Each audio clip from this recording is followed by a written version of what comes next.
성도 여러분 안녕하세요.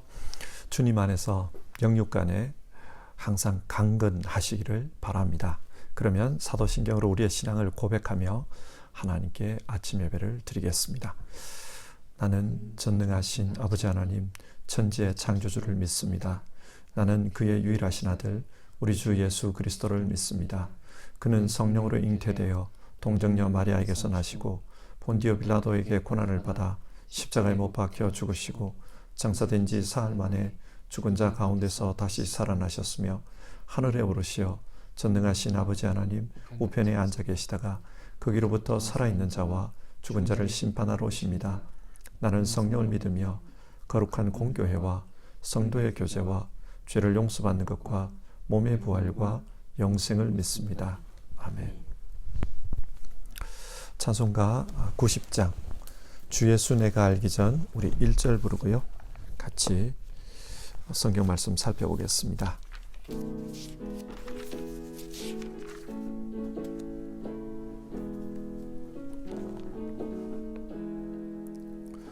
주 예수 내가 알기 전 날 먼저 사랑했네.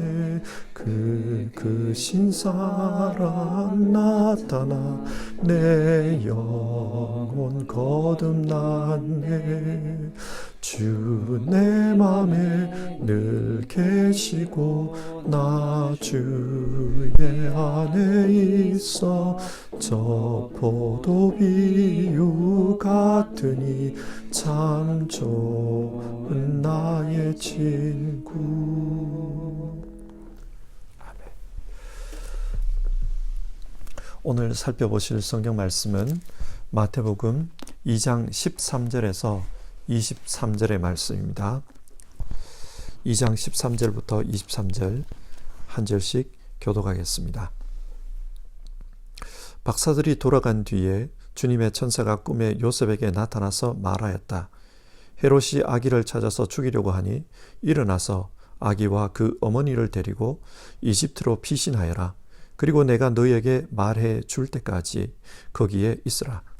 요셉이 일어나서 밤사이에 아기와 그 어머니를 데리고 이집트로 피신하여 헤롯이 죽을 때까지 거기에 있었다. 이것은 주님께서 예언자를 시켜서 말씀하신 바 내가 이집트에서 내 아들을 불러냈다 하신 말씀을 이루시려는 것이었다. 헤롯은 박사들에게 속은 것을 알고 몹시 노하였다. 그는 사람을 보내어 그 박사들에게 알아본 때를 기준으로 베들레헴과 그 가까운 지역에 사는 2살짜리로부터 그 아래 산의 아이를 모조리 죽였다. 이리하여 예언자 예레미야를 시켜서 하신 말씀이 이루어졌다. 라마에서 소리가 들려온다. 울부짖으며 크게 슬피 운 소리다. 라헬이 자식들을 잃고 우는데 자식들이 없어졌으므로 위로를 받으려 하지 않았다. 헤롯이 죽은 뒤에 주님의 천사가 이집트에 있는 요셉에게 꿈에 나타나서 말하였다. 일어나서 아기와 그 어머니를 데리고 이스라엘 땅으로 가거라. 그 아기의 목숨을 노리던 자들이 죽었다. 요셉이 일어나서 아기와 그 어머니를 데리고 이스라엘 땅으로 들어왔다. 그러나 요셉은 아켈라오가 그 아버지 헤롯을 이어서 유대 지방의 왕이 되었다는 말을 듣고 그 곳으로 가기를 두려워하였다. 그는 꿈의 지시를 받고 갈릴리 지방으로 물러가서 나사렛이라는 동네로 가서 살았다. 이리하여 예언자들을 시켜서 말씀하신 바 그는 나사렛 사람이라고 불릴 것이다 하신 말씀이 이루어졌다. 아멘.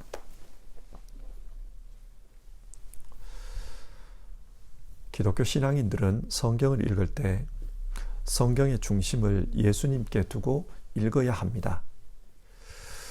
그래서 구약은 오실 예수님에 대한 예언의 말씀으로, 신약은 이미 오신 예수님에 대한 증언의 말씀으로 이해하며 읽는 것이 좋습니다. 그렇다면 예수님은 어떤 분입니까? 사실 이 질문이 우리 신앙에서 제일 중요한 질문입니다. 그래서 성경을 읽을 때 이 질문을 하면서 읽는 것이 좋습니다. 오늘 읽은 본문은 예수님의 어린 시절과 구약의 말씀을 서로 연결해서 해석하고 있습니다. 오늘 본문에는 3번의 구약 말씀이 나옵니다. 이 말씀이 지시하는 바는 예수님은 하나님의 백성 이스라엘을 대표하는 분이라는 것입니다. 자, 그러면 이 말씀의 의미를 같이 한번 생각해 봅시다. 먼저 13절에서 15절 예수님이 이집트로 피신하신 내용이 나옵니다. 이 이야기는 이렇게 시작됩니다. 13절 박사들이 돌아간 뒤에 동방 박사들은 예수님을 경배한 후 천사들의 지시를 받아 헤롯에게 가지 않고 다른 길로 자기 나라에 돌아갔습니다.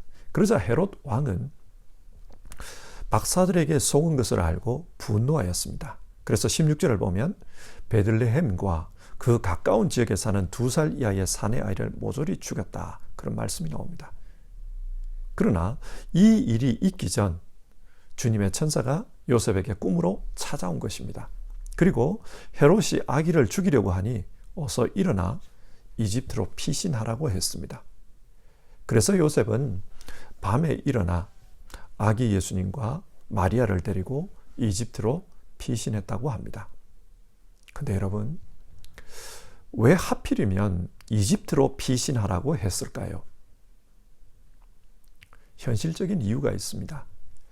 예수님 당대에 이집트의 알렉산드리아에는 아주 많은 유대인들이 살고 있었습니다. 예수님 당대의 알렉산드리아는 로마 제국에서 로마 다음으로 큰 도시였습니다. 두 번째 큰 도시였습니다.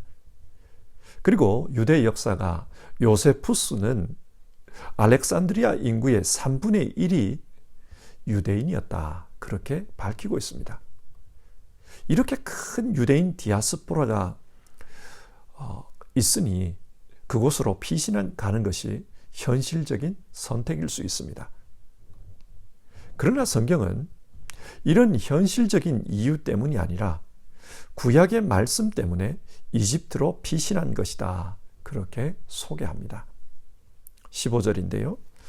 이것은 주님께서 예언자를 시켜서 말씀하신 바 내가 이집트에서 내 아들을 불러냈다 하신 말씀을 이루시려는 것이었다.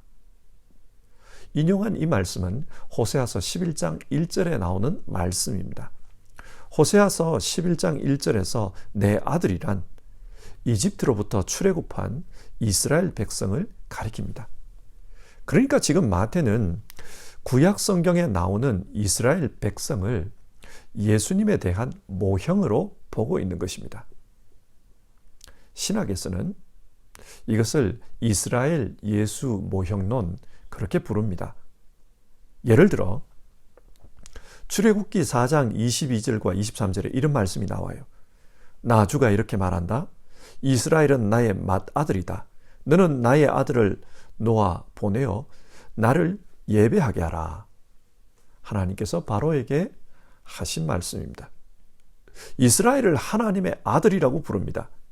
그처럼 마태는 예수님을 하나님의 아들로 보고 있고 그렇기 때문에 과거 이스라엘에게 하신 말씀을 예수님에 대한 예언의 말씀으로 이해하고 있는 것입니다. 또 다른 예를 한번 생각해 봅시다. 이스라엘 백성은 출애굽한 후 40년 동안 광야에서 험난한 삶을 살았습니다. 그 삶은 시험과 같았습니다. 마태복음 4장 1절에서 11절을 보면 예수님 역시 광야에서 40일 동안 시험받는 내용이 나옵니다. 이스라엘 백성이 40년간 광야에서 시험을 받은 것처럼 예수님도 40일간 광야에서 시험을 받았습니다. 비슷합니다. 그러나 결과가 완전히 달라요. 이스라엘은 그 광야 시험에 실패했습니다. 하지만 예수님은 참된 하나님의 아들로 그 시험을 이깁니다. 마태복음은 이 이야기를 통해 예수님이 진짜 하나님의 아들이다. 그것을 밝히고 있는 것입니다. 오늘 본문 이야기도 마찬가지입니다. 예수님은 구약에 나오는 이스라엘 역사를 완성하신 분이다. 그러므로 구약의 이스라엘이 이집트로부터 나온 것처럼 예수님도 그런 삶의 과정을 거치셨다. 이스라엘의 역사는 예수 안에서 완성이 된다. 성경은 그것을 말하고 있는 것입니다. 그렇다면 여러분, 예수님 안에서 이루어진 출애굽, 그것이 무엇을 가리킵니까? 구약의 이스라엘은 출애굽을 할 때에 유월절 어린 양의 피를 문지방에 발랐습니다. 그러자 죽음의 천사가 건너갔습니다. 그처럼 예수님 안에서 이루어진 출애굽은 십자가의 보혈을 통해 영원한 죽음, 사망이 건너갔다, 끝이 났다, 그것을 말합니다. 예수님 안에 영생이 있습니다. 그래서 그 예수님 안에서 영생을 얻은 사람, 그 사람들이 새로운 이스라엘이 되는데 그 이스라엘이 바로 교회입니다. 교회는 예수님을 통해 죄로부터 출애굽한 공동체, 그래서 젖과 꿀이 흐르는 땅, 천국을 향해 나아가는 하나님 나라 공동체다. 성경은 이것을 말씀해 주고 있습니다. 예수님이 어떤 분인가? 성경은 이 질문에 대해 예수님은 참 하나님의 아들이시며 참 이스라엘이시다. 그래서 그 예수님 안에서 참 이스라엘 공동체, 하나님의 공동체가 이루어졌다. 그것을 우리에게 말씀해 줍니다. 두 번째로 16절에서 18절은 예수님 당대에 있었던 베들레헴의 어린이 학살에 대한 이야기를 기록하고 있습니다. 헤롯은 동방박사들이 자기에게 오지 않고 바로 돌아갔다는 것을 알고는 몹시 화가 났습니다. 그리고 2살 이하의 사내 아이들을 모두 죽였다고 합니다. 아마 이 기록을 감안해 볼 때 예수님이 태어나고 시간이 좀 지났던 것 같아요. 그래서 2살 이하의 아이들을 죽였다고 합니다. 하지만 헤롯이 얼마나 많은 아이들을 죽였는지, 또 어떻게 죽였는지 대해서는 그 기록을 찾아보기가 어렵습니다. 이 헤롯이라는 사람은 굉장히 잔인한 사람이었습니다. 자신의 권력을 유지하기 위해서 자신이 총애하던 왕비를 죽였다고 합니다. 또 자신의 권력을 탐한다는 의심 때문에 자기의 친아들을 직접 죽이기도 했습니다. 그러니까 유대인의 왕으로 태어난 이가 어디에 있습니까? 동방박사로부터 그 질문을 받았고, 그리고 유대인의 왕으로 태어난 이를 제거하기 위해서 혹시나 해서 많은 아이들을, 베들레헴 주변의 많은 아이들을 죽였다는 겁니다. 마태는 이 어린이 학살 사건을 구약의 예레미야의 예언과 연관해서 설명하고 있습니다. 예레미야서 31장 15절에서 이스라엘 백성들이 바벨론 포로로 끌려가는 것을 라헬이 자식을 잃고 우는 것에 비유했습니다. 성경을 보면 라헬의 무덤에 대한 이야기가 두 군데에 나와요. 창세기 35장을 보면 라헬의 무덤은 베들레헴 근처에 있다고 합니다. 그러나 사무엘상 10장 2절을 보면 라헬의 무덤은 베냐민 땅의 경계인 셀사에 있다. 그런 말씀이 나옵니다.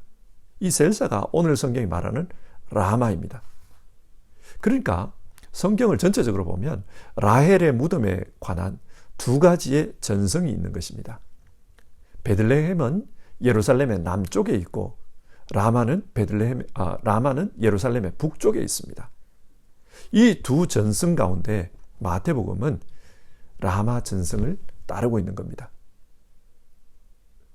무덤에 묻혀있던 그 라헬이 자신의 후손 이스라엘 백성들이 바빌론으로 끌려가는 것을 보며 통곡한 것처럼 예수님 시대에 많은 어린이들이 학살당함으로 그들의 어머니들이 통곡했다는 겁니다. 그 통곡 소리가 라헬의 울음소리처럼 그렇게 컸다는 겁니다. 자, 마태는 지금 이 사건을 통해 무엇을 말하려고 하는 것입니까? 통곡의 원인을 한번 생각해 봅시다. 라헬이 통곡한 이유는 하나님의 아들인 이스라엘 백성이 바빌론으로 끌려갔기 때문입니다. 그처럼 베들레헴의 통곡 원인 역시 하나님의 아들 예수님께서 헤롯에 의해 쫓겨난 것과 연관이 있다. 그렇게 말하고 있습니다. 두 통곡은 모두 하나님의 아들들이 핍박을 받고 쫓겨난 것과 연관이 있습니다. 무슨 말입니까? 예수님은 이 땅에 하나님의 아들로 오셨지만 세상의 권세에 의해 많은 어려움을 당하셨다는 말입니다. 요한계시록 12장 4절을 보면 예수님의 탄생과 관련해서 이런 말이 나옵니다. 그 용은 그 꼬리로 하늘의 별 3분의 1을 휩쓸어서 땅으로 내던졌습니다. 그 용은 막 해산하려고 하는 그 여자 앞에 서서 그 여자가 아기를 낳기만 하면 삼켜버리려고 노리고 있었습니다. 요한계시록 12장에서 이 용은 마귀를 가리킵니다. 그리고 마귀의 권세를 상징하는 세상 나라를 가리킵니다. 그 마귀가 하나님의 아들이 태어나려고 하자 낳기만 하면 죽이려고 노리고 있었다고 합니다. 마치 헤롯 왕이 그랬던 것처럼 말입니다. 그런데 하나님께서는 그 마귀의 계획을 아시고 그 아기를 하나님의 보좌로 이끌어 가셨다. 여자를 광야로 이끌어 가셨다. 그 말이 나와요. 마치 오늘 읽은 말씀에 대한 또 다른 기록처럼 보입니다. 주님의 오심에 대해 성경은 여러 곳에서 이 땅의 권세들이 그 주님을 핍박할 것에 대해 말씀합니다. 마태는 지금 이 예레미야서의 말씀을 인용함으로써 예수님은 이 땅에 고통받는 가운데 오셨다. 그리고 실제로 그 고통은 예수님의 삶을 통해 이루어졌다. 그것을 말씀합니다. 태어날 때도 고통을 당하셨지만 태어나서 십자가에 달릴 때까지 끊임없이 세상에서 어려움을 당하셨다. 그것을 미리 이렇게 말하고 있는 것입니다. 예수님은 하나님의 아들이지만 그러나 이 땅에서 고난받는 하나님의 아들로 사셨습니다. 세 번째 말씀은 19절부터 23절의 말씀인데 예수님께서 나사렛 사람이라 불릴 것이다. 그것에 대해 말씀합니다. 헤롯이 죽고 주님의 천사가 요셉에게 꿈으로 찾아옵니다. 그리고 이제는 헤롯이 죽었으니 이스라엘로 돌아가라고 합니다. 그러나 이스라엘로 돌아오려고 할 때 그때 유대 땅에는 헤롯의 아들 아켈라오가 헤롯의 대를 이어서 왕이 되었습니다. 그 아켈라오 역시 잔인한 사람이었습니다. 유대인들은 헤롯이 죽은 다음에 헤롯 가문이 왕위를 이어받는 것을 반대했어요. 왜냐하면 그들은 유대인으로서 정통성이 없다. 그렇게 생각했기 때문입니다. 그래서 로마 황제에게 호소문을 보냈다고 해요. 이것을 안 아켈라오가 나중에 로마 황제에게 왕위를 인정받은 다음에 로마에서 예루살렘으로 돌아오는 길에 자신의 왕 되는 것을 반대했던 사람 3,000명을 말발굽으로 깔아서 짓밟아 죽였다는 기록이 요세푸스의 책에 나옵니다. 이 아켈라오 역시 그 정도로 잔인했던 겁니다. 아마 요셉도 이 이야기를 들었던 것 같아요. 그래서 유대 땅으로 오지 않고 갈릴리 지방으로 가서 살게 되었다. 그래서 예수님은 나사렛 사람이라고 불리게 되었다. 그 일화를 소개하고 있습니다. 그런데 이 일화는 우연히 그렇게 된 게 아니라 구약 성경 말씀을 이루기 위해서 그렇게 됐다는 겁니다. 하지만 구약 성경을 보면 나사렛에 대한 이야기가 안 나와요. 그런데 왜 마태는 예언자들을 시켜서 말씀하신 나사렛 사람이라 불릴 것이다. 그 예언이 이루어졌다고 말하는 것입니까? 지금 마태는 구약의 어느 특정 구절을 말하면서 그 예언이 이루어졌다. 그런 말을 하는 게 아닙니다. 구약의 전반적인 메시아에 대한 예언을 가지고 이야기하고 있는 것입니다. 구약의 메시아에 대한 전반적인 이야기는 메시아는 이 땅에 고난받는 종, 무시받는, 멸시받는 종으로 올 것이다. 그렇게 예언하고 있어요. 여러분, 나사렛이 어떤 곳입니까? 나사렛은 사람들이 볼 때 아주 작은 마을, 보잘것없는 마을을 가리킵니다. 요한복음 1장 46절에 따르면 빌립이 나다나엘에게 우리가 나사렛 출신 메시아를 만났다, 그 이야기를 합니다. 그러자 나다나엘이 하는 말이 나사렛에서는 선한 것이 나올 수 없다, 그런 말을 해요. 따라서 예수님이 나사렛 예수로 불린 것은 별 볼 일 없는 사람, 보잘것없는 사람, 그런 뉘앙스입니다. 구약 성경에서 메시아는 보잘것없는 사람 취급을 당할 것이다, 그런 예언들이 많이 나옵니다.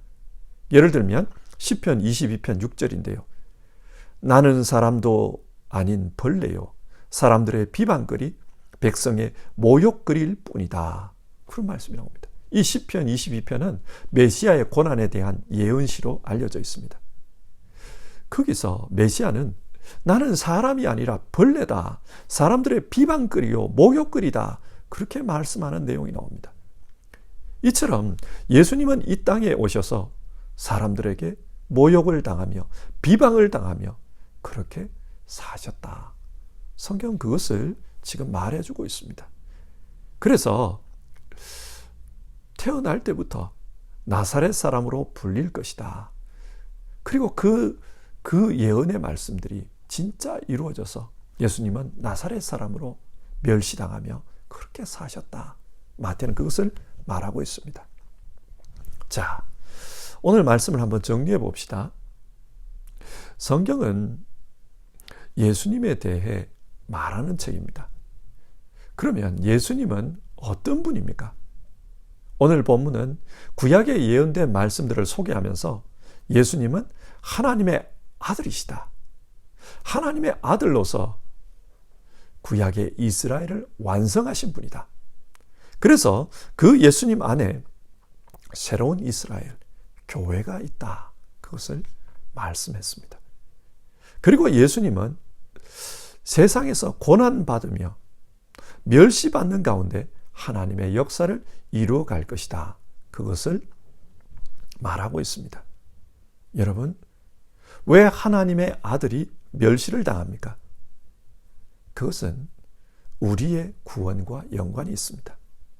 하나님의 자녀인 우리의 구원과 연관이 있습니다. 아벨을 죽인 가인은 세상을 유리방황할 수밖에 없었습니다. 그것이 죄값이었습니다. 그처럼 죄지은 인간 역시 죄값을 치러야 합니다. 그런데 그 죄값을 주님께서 대신 치러주십니다. 죄의 삭은 사망이다. 그렇기 때문에 주님은 그 죄값인 사망의 대가를 치러야 합니다. 이 세상에서 고난을 당하셨습니다. 멸시를 당하셨습니다. 그래서 보잘것없는 사람처럼 십자가에서 돌아가셨습니다. 성경이 말하는 예수님은 참 하나님의 아들로 이스라엘을 대표합니다. 다르게 말하면 우리 모두를 대표합니다. 그래서 우리를 대신해서 우리가 당해야 할 모든 고난을 당하셨던 겁니다. 그 결과 우리는 그 예수님 안에서 하나님의 자녀로 완성이 됩니다. 온전한 하나님의 자녀가 됩니다. 성도 여러분, 우리가 예수님을 믿는다는 것이 무엇입니까? 그것은 예수님의 이 고난을 기억하는 것입니다. 그리고 그 고난을 기억하며 우리도 고난에 동참하는 것입니다. 왜냐? 예수님은 지금 우리의 인생을 통해서 일하시는 분이기 때문입니다. 그래서 우리는 우리의 인생을 통해 일하시는 그 예수님을 생각하며 우리의 인생을 책임감 있게 살아가야 합니다. 우리는 우리의 인생을 살고 있습니다. 그러나 동시에 주님께서 주신 인생, 주님께서 만들어 가시는 인생을 살고 있습니다. 예수님은 우리의 인생에 대해 포도나무에 붙은 가지와 같다, 그렇게 비유해 주셨습니다. 우리는 포도나무에 붙은 가지처럼, 나무에 붙은 가지처럼 그렇게 살아야 합니다. 그렇기 때문에 우리는 포도나무이신 그 예수님을 알고 그 예수님과 함께 예수의 사람으로 열매를 맺으며 예수 열매를 맺으며 사는 것이 중요합니다. 믿음은 예수 사람으로 사는 것입니다. 예수 사람으로 예수 열매를 맺으며 사는 것입니다. 성도 여러분, 이것을 기억합시다. 이 일을 위해 예수님 오셨고 이 일을 위해 고난당해 주셨습니다. 이것을 기억하며 살아갑시다. 찬송가 90장 주 예수 내가 알기 전 2절 부르고 같이 기도하겠습니다.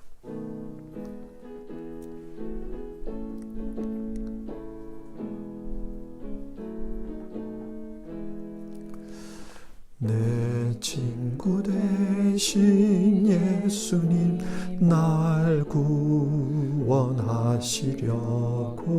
그 귀한 몸을 버리사 내 죄를 대속했네.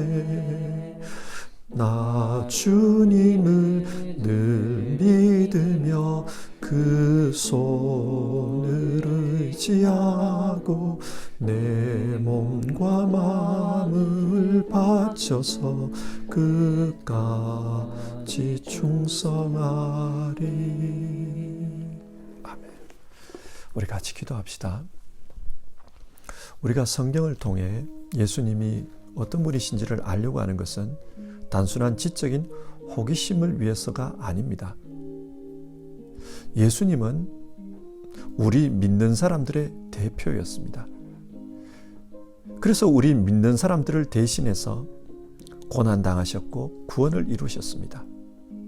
예수님이 우리 믿는 사람들의 대표였다면 우리 믿는 사람들은 그 예수님을 따라 살아야 합니다. 그게 중요합니다. 예수님 우리 안에서 일하십니다. 예수님 우리를 통해서 지금도 일하십니다. 우리 모두는 주님의 몸에 붙은 포도나무의 가지처럼 그런 존재입니다. 그러므로 우리 예수님 믿으며 예수님 안에서 책임감 있게 살아가기를 같이 한번 기도해 봅시다. 예수 열매 맺으며 살고 싶습니다. 우리 그렇게 기도해 봅시다.